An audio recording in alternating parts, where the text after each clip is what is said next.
Big pass நிகழ்ச்சி ரொம்பவே சூப்பரா எண்ட நோக்கி போயிட்டு இருக்கு. இந்த சீசன்ல அதிகமா சேலரி வாங்குறவங்க யாரு அப்படிங்கறத தான் நம்ம இப்போ பார்க்க போறோம். அவங்க வேற யாரும் இல்லைங்க, நம்ம நடிகை விசித்ரா தான். 90ஸ்ல கவர்ச்சி நடிகையா தெரிஞ்சவங்க.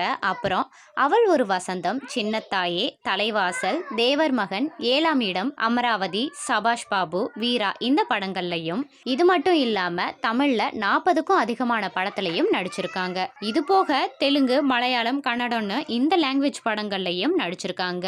இப்போ பிக் பாஸ் ஷோல ஒரு கலக்கு கலக்கிட்டே இருக்காங்க. பிக் பாஸ்ல கலந்துக்கிற ஒவ்வொரு கண்டஸ்டன்ட்டுமே அந்த ஒவ்வொரு நாளும் இருக்கிறதுக்கான சேலரிய பேசிட்டு தான் போவாங்க.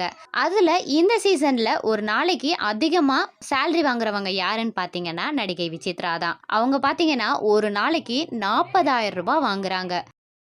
ஓகே ஃப்ரெண்ட்ஸ், பிக் பாஸ் 7ல உங்களுக்கு பிடிச்ச பிளேயர் யாருன்னு கமெண்ட்ஸில் சொல்லுங்கள். அண்ட் இது மாதிரியான அப்டேட்ஸ் பற்றி தெரிஞ்சுக்க மறக்காமல் நம்ம ட்ரெண்ட் மாம் சேனலை சப்ஸ்கிரைப் பண்ணிக்கோங்க.